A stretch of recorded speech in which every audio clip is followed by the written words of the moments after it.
안녕하세요. 오늘도 와주셔서 감사드리고요. 바로 사연을 읽어보겠습니다. 삼신할머니에 대해서 알고 계세요?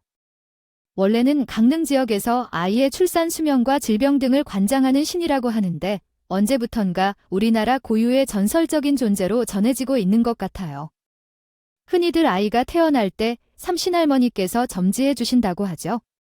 아이를 출산할 때 혹은 아이가 아플 때도 삼신할머니께 빌기도 하고요. 부모가 된다는 것은 역시 신께서 운명처럼 점지해 주는 것일까요? 아니면 그냥 무작위로 골라지는 걸까요? 혹은 단순히 확률의 문제일까요? 저는 엄마가 된다는 건 자식을 귀하게 여기고 지킬 수 있는 사람에게만 허락되는 일이 아닐까 하는 생각이 들 때가 있어요. 지금은 두 아이의 엄마가 된 저도 다른 자격보다는 생명이 귀하다는 걸 알고 있어서 엄마가 될 수 있었던 게 아닐까 하는 생각을 하곤 하죠. 사실 이 이야기를 출석같이 믿게 된 건 우리 애들과 관련된 사건이 있었기 때문이에요. 벌써 한참 전이 된 이야기네요. 세상에서 가장 예쁘고 또 자랑스러운 우리 두 아이에 대한 이야기를 잠깐 들려드릴게요. 저는 결혼하고 2년이 한참 지나서야 첫 아이를 품에 안았어요. 결혼 전부터 아이들을 유독 좋아했던 저와 남편은 당연히 결혼 초기부터 아이를 갖고 싶어 했는데 생각처럼 쉽게 아이가 생기지는 않더라고요. 처음에는 당연히 아이가 바로 들어설 줄 알았어요. 그런데 그렇지 않은 경우가 더 많다는 걸 알고요. 깜짝 놀랐어요. 여보. 왜 아이가 안 생기지? 혹시 나한테 문제가 있는 건 아닐까? 아니야, 여보. 내가 주변에 물어봤는데 요새 임신은 다 계획을 짜서 하는 거더라고. 산전 검사도 하고 엽선도 챙겨 먹고 미리 준비를 많이 해야 된대. 그래, 내가 잘 몰랐네. 나 이래가지고 엄마가 될 수 있을까? 뭘 그런 걸 가지고 그렇게까지 생각을 해 모를 수도 있지? 지금이라도 알면 된 거지. 우리 조만간 같이 병원에 가서 검사 받아보자. 그렇게 남편과 함께 병원에도 가보고 온갖 검사를 하고 약을 챙겨 먹고 주변 엄마들과 이야기도 해보고 결국에는 스스로 주사까지 놓아가며 힘겹게 가진 노력을 다 했어요. 그래서 2년 만에 찾아온 아이가 어찌나 귀했는지요. 임신 기간 내내 얼마나 조마조마 했는지 몰라요. 다행히 아이는 무사히 태어나 주었고 저와 남편은 귀하디 귀한 딸아이의 부모가 됐어요. 신생아 시절엔 주면 부서질까 불면 날아갈까 봐 정말로 얼마나 아이를 애지중지했는지 몰라요. 하지만 마냥 행복한 티를 낼 수는 없었어요. 제 곁에는 불임으로 마음고생이 심하던 형님이 있었기 때문이에요. 형님네 부부도 결혼 초기부터 아이를 갖고 싶어 하셨어서 안 해본 게 없다고 하시더군요. 하지만 결국에는 형님의 건강상의 이유로 불임을 선고받았고 이후 형님은 한참을 우울하게 지내셨다고 들었어요. 원래는 무척 밝은 성격이셨는데 언제부턴가 매사에 신경질적으로 변하셨다고요. 제가 난임 과정을 겪으며 힘들어할 때까지만 해도 옆에서 저를 잘 챙겨주시던 형님은 제가 아이를 낳은 이후부터는 가족 모임이나 저희 집 방문하는 걸 꺼렸어요. 산후조리원에 있는 동안에도 딱 한 번 전화만 하셨을 정도로요. 동서 출산하느라 고생했어. 아이는 건강하고 동서도 별 탈 없고 네, 형님. 이렇게 일부러 전화 주셔서 너무 감사해요. 내가 산후조리원으로 찾아가야 되는데 미안해. 내 맘 알지? 도저히 거기까지 못 가겠네.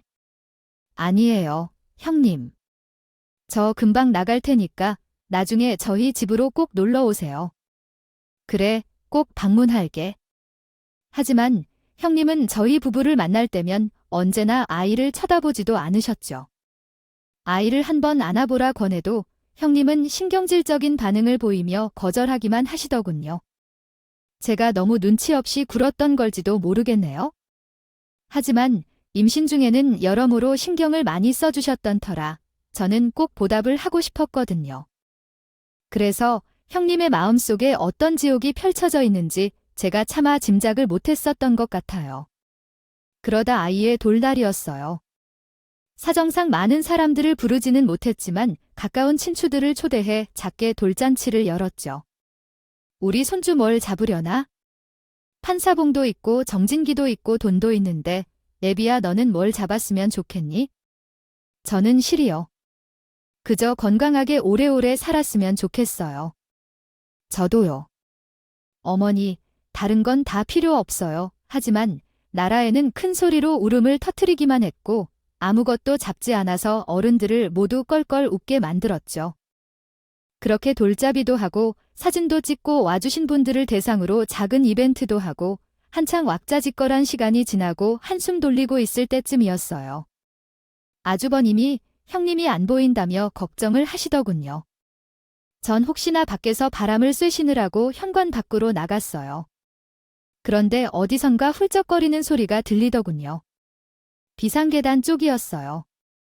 전 목소리만 듣고도 형님인 걸 알 수가 있었죠. 전 비상계단 입구에서 어찌할 바를 몰랐어요. 엄마가 되지 못한다는 고통은 저도 겪을 만큼 겪었었으니까요. 그런 마음으로 살다가 아이를 낳고 나니 그 기분을 더 잘 알 수 있었어요. 전 결국 말없이 집으로 들어갔고 아주버님에게는 형님은 밖에서 바람을 쐬고 계시니 걱정하지 말라는 말씀밖에는 들을 수가 없었어요. 그리고 모두가 돌아갈 시간이 되었을 때 형님은 단둘이 되자 저에게 모든 마음을 털어놓으셨죠. 동서, 아까 내가 계단에서 울고 있는 모습 봤지? 너무 못난 모습 보여서 미안해. 아니에요, 형님. 형님을 배려하지 못해서 제가 너무 죄송해요. 아니야, 난 이제 많이 괜찮아졌다고 생각했어. 아이가 없어도 남편이랑 행복하게 지낼 수 있다고 말이야. 그런데 막상 조카가 생기고 동서가 조카를 안고 환하게 웃고 있는 모습을 보고 있으니까 이 마음을 주체할 수가 없더라고. 심지어 어젯밤에는 남의 아이를 훔치는 꿈까지 꿨다. 나 정말 못났지? 나도 이런 내가 너무 싫어. 전 그런 형님에게 아무런 말도 할 수가 없었어요. 그저 형님의 손을 꾹 잡아드리는 수밖에 없었어요. 밖에서 있느라 차가워진 형님의 손을 한참에 잡고 있었죠. 나라에는 여느 아이들처럼 평범하게 자랐어요. 처음으로 몸을 뒤집고 처음으로 배밀이를 하고 밤낮이 바뀌기도 하고 잔병치레도 하고 그러던 아이는 어느새 무럭무럭 자라서 첫걸음말을 하고 입을 열어 엄마, 아빠 하는 말을 하기 시작했어요. 저를 향해 처음으로 펌마라고 불렀던 그 순간은 평생 잊을 수 없었을 거예요. 아이는 말이 트이면서 친척 모임에서도 하부지, 하모니 하는 말을 시작하며 어른들의 사랑을 독차지하기 시작했어요. 그렇게 점점 더 예쁘게 되는 아이를 보고 형님네는 큰 결심을 하셨어요. 아이를 입양하기로 한 거예요. 옛날 분들이시다 보니 시부모님은 탐탁치 않아 하시는 눈치셨지만 형님네가 얼마나 아이를 원했는지 잘 알고 계셨기에 아무 말도 하지 못하시는 듯 했어요. 저와 남편은 큰 결심하셨다고 응원한다고 말씀드렸죠. 아주버님은 큰 사업을 하느라 워낙에 바쁘셔서 국내에 있을 때가 잘 없으셨어요. 덕분에 입양시설에는 몇 번이고 제가 같이 가게 되었죠. 당연하지만 입양 절차는 무척이나 까다로웠어요. 입양 신청을 하고 기나긴 심사를 받고 드디어 매칭을 위한 상담이 시작되었을 때 저는 이미 상당히 지쳐 있었어요. 하지만 형님은 이제 곧 아이를 안아볼 수 있을 것 같다며 무척이나 기뻐하셨죠. 그런데 상담을 받고 아이를 보면서 형님은 어쩐지 사람이 달라지기 시작한 것 같았어요. 처음에는 자의만 있으면 그 어떤 소원도 없을 거라던 사람이 아이를 보면서 하나하나 조건을 따지는 모습을 보이시더라고요. 동서, 아이들이 전부 다 너무 예뻐. 어떻게 하면 내가 원하는 아이를 찾을 수 있을까? 형님이 원하는 아이예요. 형님네와 잘 맞는 아이를 말씀하시는 거죠? 그게 그 말이잖아. 어머, 이 아이 좀 봐. 머리가 다른 아이보다 훨씬 크다. 머리가 좀 더 영내야 되나요? 네, 형님, 그게 무슨 말씀이세요?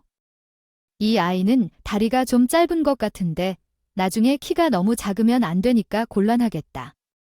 어머, 이 아이는 벌써 쌍꺼풀이 있어? 이거 봐봐. 속눈썹도 이렇게나 길고 너무 예뻐지겠다. 이런 식으로 아이를 고르는 형님을 보면서 저는 조금 섬찟함을 느꼈던 것 같아요. 심지어 형님은 아이의 머리가 나빠서 나중에 공부를 못하면 어떡하냐는 걱정을 하시더군요. 형님이 고른 아기의 미래는? 명문 대학 입학은 이미 다 정해놓으신 듯 했어요. 저는 여러 가지 면에서 걱정이 들었지만 아무런 말도 할 수가 없었죠. 그런 걱정 와중에도 까다로운 절차를 거쳐서 드디어 입양이 결정됐어요. 우리 딸보다 6개월 정도 앞선 여자아이였죠. 입양 보호기간이 끝나고 입양 확정 증명서가 나오자 형님은 뛸 듯이 기뻐하셨어요. 그런데 증명서를 받고 며칠 안 돼서 아주버님이 저를 따로 부르시더군요. 아주버님, 드디어 입양 확정 증명서가 나왔다면서요. 너무 축하드려요. 그동안 고생 너무 많으셨어요. 고마워요. 재수 씨, 가보다 부탁할 게 있어서 어려울 수도 있긴 하겠지만 꼭 들어줬으면 좋겠어요. 네, 뭐라고 그러세요? 아주머니, 부탁이라면 어려운 거라도 제가 꼭 들어드려야죠. 그게 우리 옆집으로 이사를 와줄 수 없을까 해서요. 공실이 있는 건 내가 이미 확인했어요. 네, 이사를 할 거예요.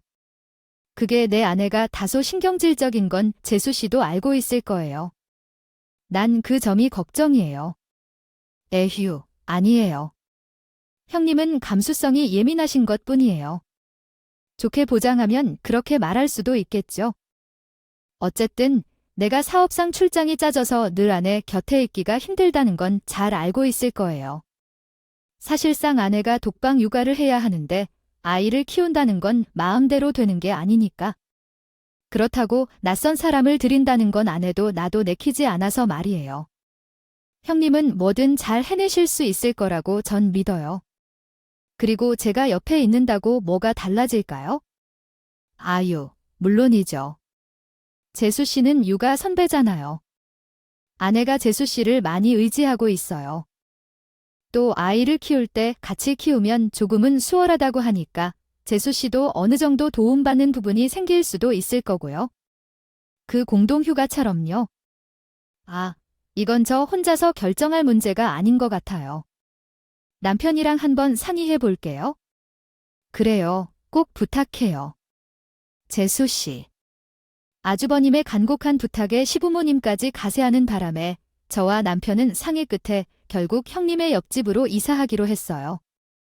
시부모님과 형님 내에서 조금 도와주시긴 했지만 상당한 지출을 해야 했죠. 하지만 눈에 띄게 안심하는 기색을 보이시는 형님을 보자 이사하길 잘했다는 생각이 들기도 했어요. 거기다 형님의 신경질은 엄마가 되자 순식간에 가라앉았어요.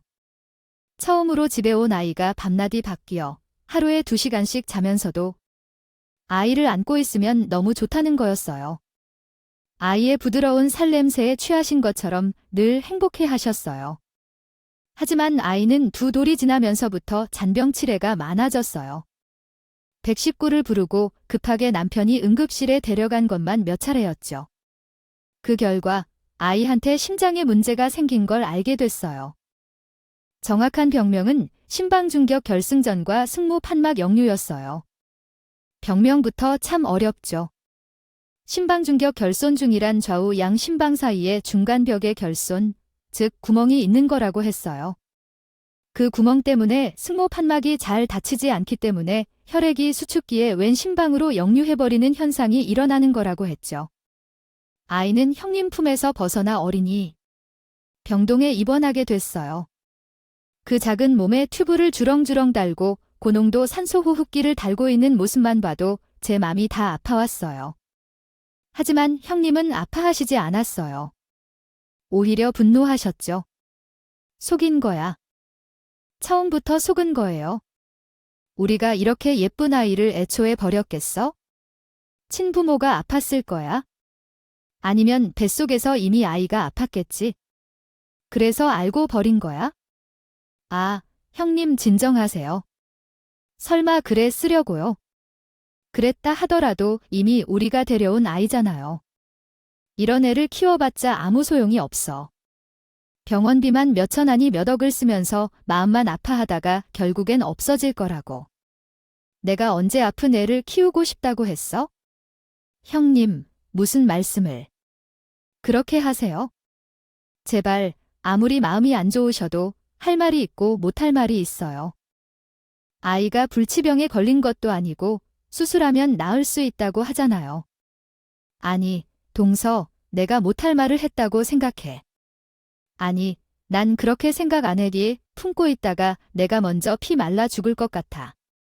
나 더는 이렇게 못 살아. 제가 형님의 말씀을 더 참을 수 없었던 건 사실. 우리 아이도 임신 중에 장애가 있거나 많이 아플 수도 있다고 했었기 때문이에요. 제가 아주 어린 나이가 아니었기 때문에 온갖 검사를 다 해보았죠. 위험하다는 검사까지 돼요. 그런데 확률은 존재했어요. 하지만 저와 남편은 그렇다면 어쩔 수 없는 거라고 생각했죠. 우리에게 와준 자체로 고맙단 마음이 컸거든요. 다행히도 딸아이는 건강하게 태어나 주긴 했지만요. 그래서 전 형님을 도무지 이해할 수가 없었어요. 아니, 일단은 약을 쓰며 증상을 지켜보고 안 되면 수술을 해서 건강해질 수 있을 거라는 의사 선생님의 소견이 있었는데 아픈 아이를 키우고 싶지 않다는 말은 제겐 너무 이상하게 들렸어요. 하지만 형님의 불안 증세는 좀처럼 나아지지 않았어요. 형님은 세상 모든 사람들이 자기를 속이고 있다고 중얼거리기 시작했고 매사에 불안해서 견딜 수 없다며 정신과를 다니기 시작하셨어요. 아이 병간호는 거의 제목이 되었죠. 형님은 입만 열면 입양시설에서 사기를 당한 거라고 말했어요. 그러던 어느 날 형님은 아주버님을 보고 자야겠다며 급히 해외로 떠나셨어요. 그리고 돌아오지 않으셨죠. 다시는요, 저희 집 우편함에 타향 서류가 꽂혀 있더군요. 저와 남편은 두 눈을 믿을 수가 없었어요. 저는 분노에 차 아주버님에게 연락을 했어요. 남편이 본인이 하겠다고 했지만 저는 아니라고 제가 직접 통화하겠다고 했어요. 하지만 형님과는 통화를 할 수 없었어요. 저는 아주버님에게 대신 분노를 토해냈죠. 아주버님, 이게 대체 무슨 일이에요? 형님이랑 같이 계세요. 저 좀 바꿔주세요. 아, 내가 정신 상태가 많이 좋지 않아요. 오죽하면 저한테까지 찾아왔겠어요. 아주버님, 지금 이 상황이 말이나 된다고 생각하세요? 아이를 데려온 지 얼마나 됐다고? 그리고 아이가 입원한 지 얼마나 됐다고? 파양이라니. 저도 애 엄마가 이렇게까지 할 줄은 몰랐어요. 아, 정신적으로 궁제 모임에서 그런 거 같다고요? 엄마요, 세상에 그 어떤 애 엄마가 아이가 아프다고 도망을 가요? 아이가 크면서 아픈 건 빈번하게 있는 일이에요. 그때마다 이러실 거래요. 재수 씨, 조금만 진정하시고 하여튼 당장은 통화는 어려울 것 같아요. 제가 아내랑 얘기를 좀 해볼 테니까 그때까지만 아이를 좀 부탁할게요. 그렇게 아이를 바라실 땐 언제 했고 어떻게 이러실 수가 있어요? 아, 재수 씨. 일단 나중에 다시 얘기해요. 오늘은 이만 끊읍시다. 제가 화를 내는 와중에 아주버님은 전화를 뚝 끊어버렸어요. 저와 남편은 황당하게 그저 없었죠. 얼마 안 돼서 주기적으로 형님과 연락을 하던 입양시설에서 예비로 적어둔 제 전화번호로 연락이 왔어요. 왜 형님과 연락이 되질 않았고요? 저와 남편은 고민 끝에 일단 사실을 얘기하기로 했어요. 입양시설에서는 어찌할 바를 뭘 하더군요. 애석하게도 파양 전적이 있는 아이는 제 입양이 더 힘들다고 했어요. 심지어 현재 몸까지 아프니 아이는 보육권으로 갈 확률이 높았죠. 하지만 저와 남편은 도저히 그 아이를 파양할 수 없었어요. 이미 정의되기도 했고 그 어린애를 우리가 좋다고 데려와 놓고 다시 파양한다니 저는 평생 형님을 용서할 수 없었고 저에게도 그 책임이 있습니다. 있다고 느꼈어요. 어떻게 데려왔는데 싶었던 우리 딸아이와 모든 것이 겹쳐 보이더군요. 이 작은 아이의 미래가 우리 손에 달려 있었어요. 결국 저와 남편은 아이를 우리 첫째로 호적에 넣기로 했어요. 둘째와 개월수가 6개월밖에 차이가 나지 않긴 했지만 첫째는 늦가을쯤, 둘째는 초보음쯤 태어난 아이라 언니로서 충분히 역할을 다할 수 있을 듯 했죠. 아이들이 6개월의 차이에 의구심을 가지게 되기 전에 입양에 대한 설명을 해주기로 남편과는 상의 끝에 결정했고요. 이 모든 일이 아이가 입원한 후 고작 3주 사이에 벌어진 일이었어요. 믿기지 않으시죠? 저와 남편도 현실을 믿을 수 없었어요. 하지만 할 일은 해야 했기에 아주부인에게 연락을 해서 아이는 우리가 키우겠다고 짧게 얘기하고는 다시는 연락하지 말라고 말씀드렸어요. 모든 번호를 차단했고 시부모님께도 단단히 입단속을 부탁했고요. 그리고 아이는 수술을 하기로 결정됐어요. 증상이 완화되지 않아 역류가 계속되면 심장뿐만 아니라 폐에도 무리가 갈 수 있다고 하더라고요. 그렇게 되면 손 쓸 수 없이 악화하기 때문에 당장 수술하는 것 외에는 답이 없는 상황이었어요. 수술은 무려 7시간이 넘게 걸렸어요. 에크모라는 인공심폐기를 이용한 대수술이었죠. 일단은 심방중격에 구멍을 막고 승모 판막을 교정한다고 했어요. 더 어려운 설명을 많이 들었는데 제가 이해한 건 이게 다였네요. 다행히도 아이는 그 작은 몸으로 큰 수술을 잘 견뎌주었어요. 다만 수술이 끝나고는 혈압과 산소 포화도를 잘 유지하는 게 중요했기에 잠자는 약을 많이 써서 최대한 안정을 취하게 해야 한다고 하더군요. 덕분에 병원에 있는 동안 가장 많이 본 건 아이가 자고 있는 모습뿐인 것이 아쉬울 따름이었어요.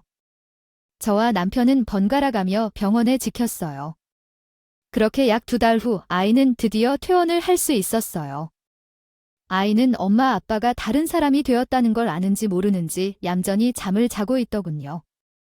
입원해 있는 동안 거의 매일 제 얼굴만 봐왔던 터라 아이는 제품을 거부하지 않았어요. 전 아이를 데리고 온 날 첫날 밤 아이를 꼭 안고 하염없이 울었어요. 수술 흉터를 볼 때마다 한동안은 마음이 아팠지만 또래 아이가 둘이 되자 마음 아파할 시간도 없더군요. 남편은 훌륭한 육아 동지가 되어주었고 둘째 또한 갑자기 생긴 언니의 존재에 금방 적응해서 저희 집의 웃음소리와 행복은 2배 그 이상이 되었어요. 힘들다고 느낄 시간조차 없었던 것 같아요.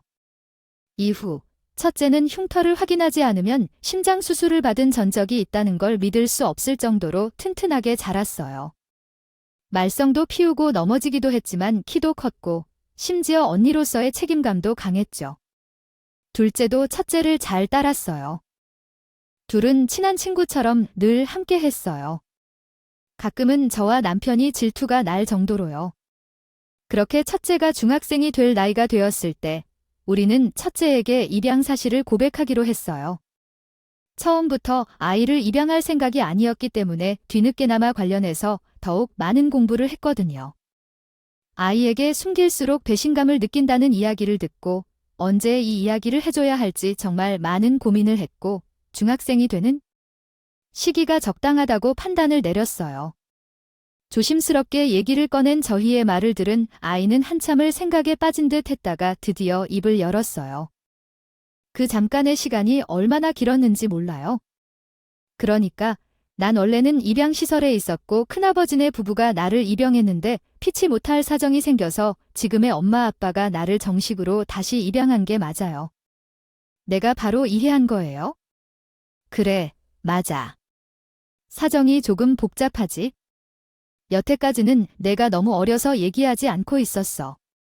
하지만 이제 너도 중학생이 됐으니까 엄마 아빠를 이해하지는 못하더라도 사실관계는 알고 있어야 할 것 같아서 얘기해주기로 했어. 저와 남편은 조마조마한 마음으로 아이의 표정을 살피고 있었어요. 아이는 처음에는 잘 모르겠다는 표정을 짓고 있었지만 이것저것 생각해보는 듯 하다가 이내 환하게 웃었어요. 그럼 난 2번이나 선택받았던 거네요. 큰아버지한테도 엄마 아빠한테도. 정말로 그렇게 생각하니 우리 딸 물론이죠.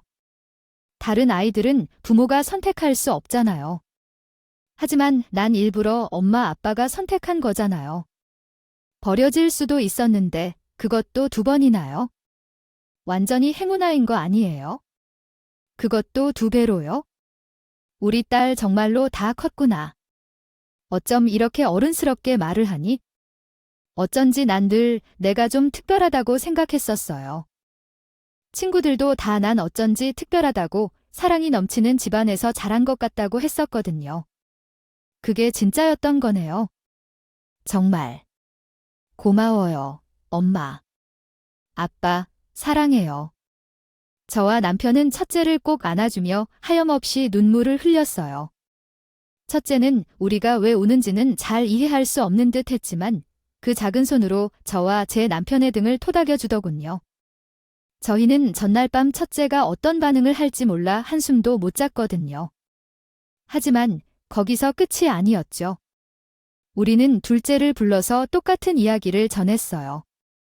혹시라도 아이가 첫째와의 거리감을 느끼면 어떡하나 같은 걱정을 잔뜩 하면서요. 하지만 이 또한 기우였어요. 그럼 원래 언니가 없었다가 생긴 거예요? 완전 좋아요. 동생은 몰라도 언니는 갑자기 생길 수 없는 거잖아요. 근데 나는 언니가 생긴 거니까 완전 행운하네요. 그리고 언니가 없다는 거 죽으면 상상도 할 수 없는 거려. 더 좋아요. 언니가 없었다면? 난 불행했을지도 몰라요. 첫째와 똑같은 얘기를 하는 둘째를 보면 저와 남편은 우리가 아이들을 잘못 키우진 않았구나 하는 생각에 감격할 수 있었어요.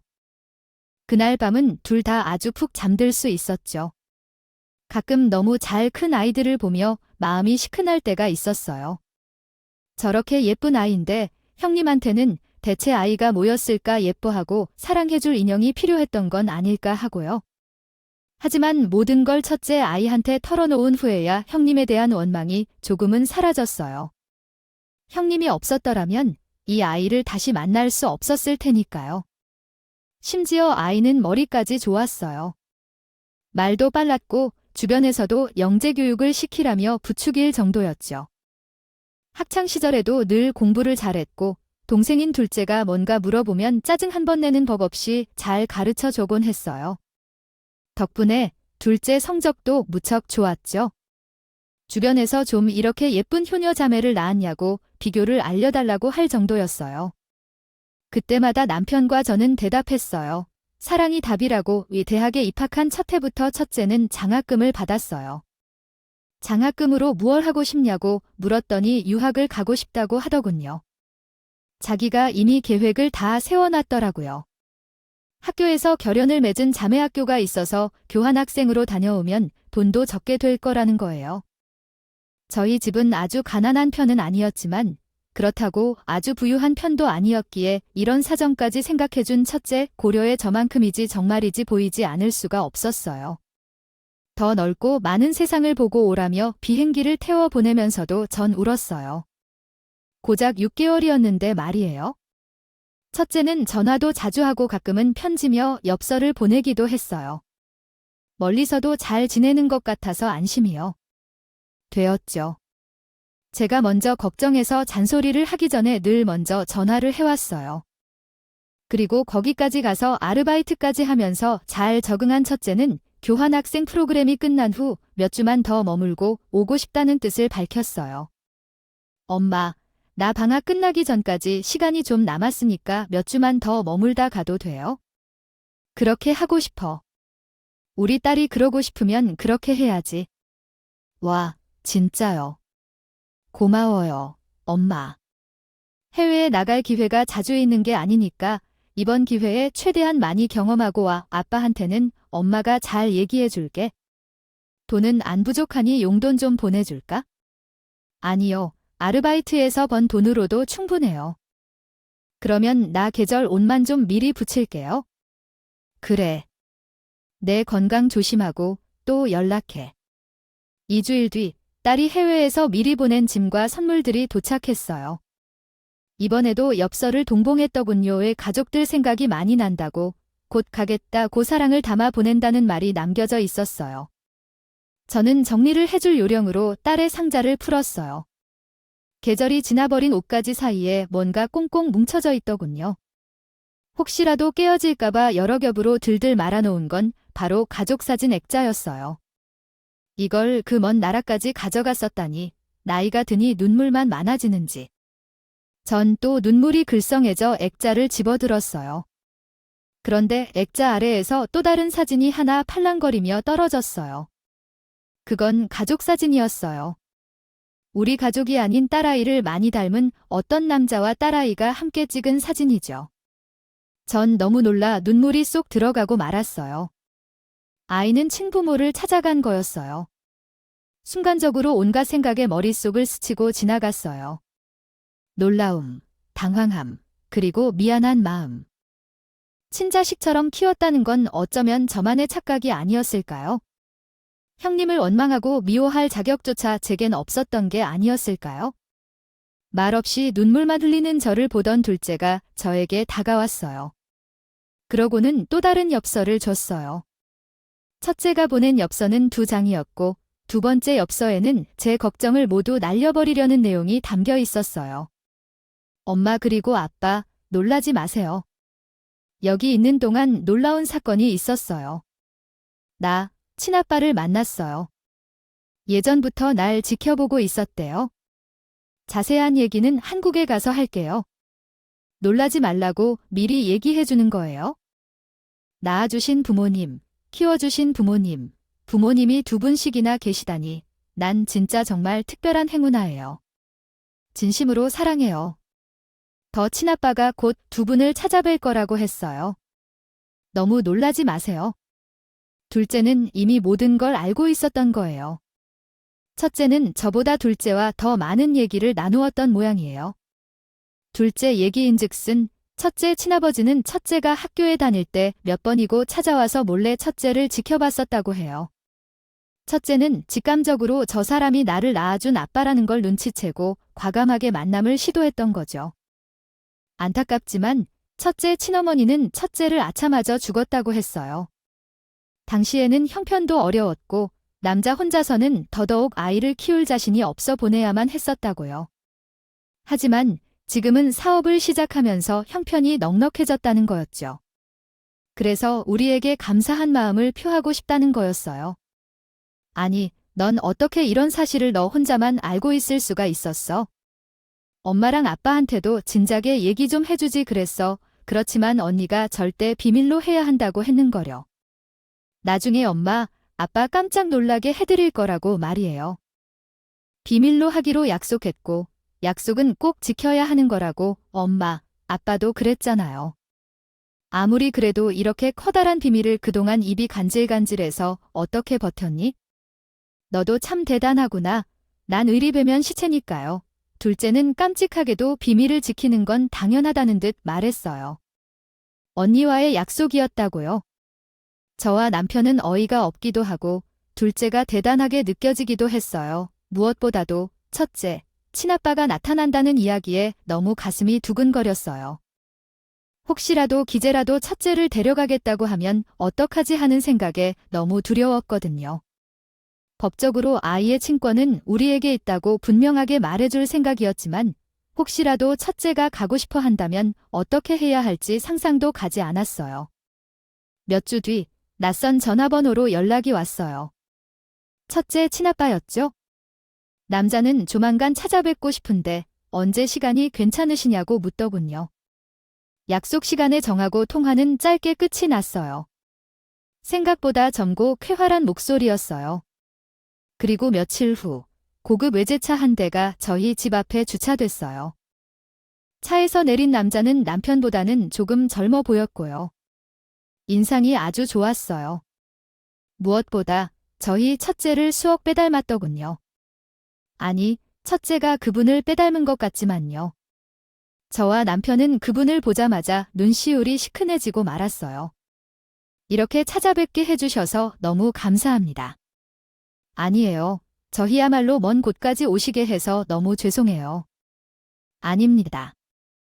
아이를 키워준 분들을 아이가 자란 곳에 제 눈으로 꼭 한번 보고 싶어서 제가 무리한 부탁을 청했답니다. 제 부탁을 들어주셔서 정말로 감사합니다. 그분은 우리에게 거듭 감사하다고 했어요. 딸이 너무 환하고 밝은 아이여서 깜짝 놀랐다고요. 자기가 혼자 키웠다면 결코 이렇게 좋은 아이로 자라나지 못했을 거라고 했어요. 아이를 지켜보면서도 참 많은 걱정을 했습니다. 이렇게 몰래 지켜보는 것 자체가 아이에게 잘못하고 있는 것은 아닐까 하고요. 처음에는 제 모습을 드러낼 용기조차 없었지요. 그런데 아이가 먼저 다가와줘서 얼마나 기뻤는지 모릅니다. 거기다 아무 거리낌 없이 저를 용서한다고 제가 잘못한 건 없다고 말해주더군요. 아이가 그렇게 구김살 없이 자랄 수 있었던 건 모두 두 분 덕분이겠죠. 이 은혜를 정말 어떻게 갚아야 할지 모르겠습니다. 그분은 딸이 자신을 용서해 준 것만으로도 너무 행복하다고 했어요. 저희는 어찌할 바를 몰랐죠. 감사하기도 하고 뒤에 무슨 얘기가 더 나올지 계속해서 가슴이 조마조마하더라고요. 그분은 잠시만 기다려달라고 하더니 차 안에서 웬 서류를 하나 꺼내왔어요. 아, 이거 미국에 있으면서 교회의 집들을 보며 참 부러워하더군요. 마당이 딸려있는 넓은 집들은요. 한국에는 닭장 같은 아파트들밖에 없다며 한국에서도 이런 곳에서 부모님과 동생과 함께 살 수 있다면 소녀 없을 것 같다고 했어요. 제가 나래의 소원을 꼭 들어주고 싶어서 말이죠. 남자는 비슷한 집을 찾느라 애를 좀 썼다고 하며 서류를 내밀었어요. 밥소사. 그 서류는 첫째 명의로 된 주택의 등기 권리증과 어떤 주택의 사진이었어요.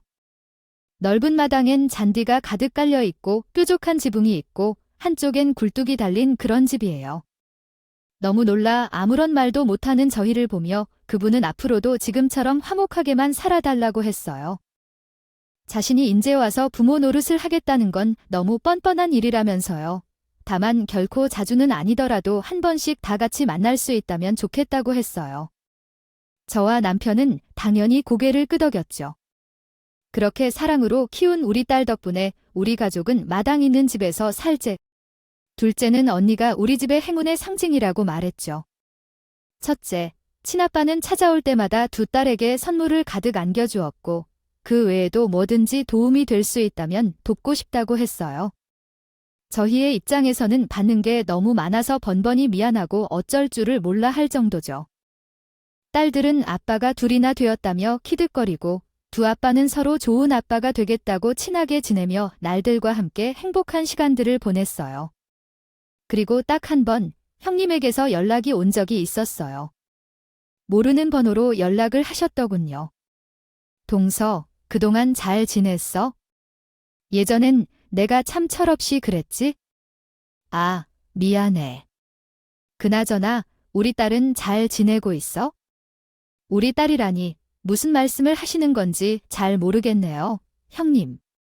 제 딸이에요, 형님. 딸이 아니라고요. 저희 집의 자랑스러운 첫째예요. 형님의 딸은 이제 이 세상엔 없어요? 형님이 버리고 가셨을 때 영원히 사라진 거예요. 무슨 말이 그렇게 해. 그 애를 입양받기 위해서 내가 얼마나 노력했었는지 동서가 제일 잘 알잖아. 네, 그리고 얼마나 쉽게 버리고 가셨는지도 제가 잘 알죠. 형님, 다시는 연락하지 마세요. 저는 제 할 말만 다 하고는 전화를 끊었어요. 몇 번이나 그래 전화가 왔는데 알고 보니 시모에게 첫째 친아버지 이야기를 듣고 뻔뻔하게 돈을 요구하더군요. 돈을 요구하는 이유는 본인도 첫째를 입양하고 며칠 정도는 키웠는데 그에 대한 보상을 받고 싶다고요. 그리고 첫째를 저한테 두고 간 이유도 본인의 정신적인 문제 때문이지. 일부러. 그런 건 아니라고 아주 뻔뻔하게 이야기를 했어요. 만약 정신이 불안정한 본인 밑에서 자랐다면 첫째가 더 망가졌을 거라고 본인 판단이 옳았다고 말이에요. 아무리 형님과 아주버님이 아나무인이지만 이렇게 인간 이하의 생각을 하고 행동으로 옮기는 모습에 남아있던 전까지 싹 다 떨어졌어요. 그래서 저는 첫째 아이의 친아빠한테 연락해보라고 했어요. 사실 그 전에 첫째 친아버지에게 이러한 연락을 받았다고 얘기를 하니 다음번에 또 연락이 오면 본인 연락처를 알려주라고 해서 바로 연락처를 알려주었죠. 그런데 첫째 친아빠가 형님의 전화를 받고 형님을 찾아가 속된 말로 비교들 날리고 온 모양이에요. 형님들은 아주버님과 함께 노후로 카페를 하나 하고 있었는데 첫째 아빠가 그 카페를 찾아가 우리 첫째 아팠을 때 찍은 사진들을 뿌리며 돈을 달라고 하기 전에 당신들이 버린 집들을 보고 느끼라고 큰 소리를 치고 왔다고 하더군요. 카페에는 단골 손님들도 많이 온 시간대였다는데 그 후로 소문이 퍼져 장사가 잘 안 된다고 전해드렸어요. 시모도 안타깝다며 혀를 차더라고요. 그 형님은 2번 다시 연락을 하지 않았고 저도 바로 형님 연락처 차단했어요. 남들은 우리 집을 보고 콩가루 집안이라고 할지도 몰라요. 하지만 전 당당하게 말할 수 있어요. 우리는 끝까지 자식을 지킨 훌륭한 부모고 또 우리 아이들 모두 너무나 귀한 자식이라고요. 그러니 삼신할머니가 아이를 점지해 주셨을 때 우리 딸들도 저희를 선택했을 거라고요. 이제 저희는 온전한 가족이 되었고 이러한 가족들과 함께 행복하게 살려고 고군분투하고 있어요. 여러분들도 저희만큼 가족들과의 사랑이 넘치시리라 믿는데요. 그 사랑 끝까지 가시길 바라고 늘 건강하세요. 감사합니다. 오늘도 끝까지 함께 해주셔서 감사하고요. 다음 영상으로 또 찾아뵙겠습니다.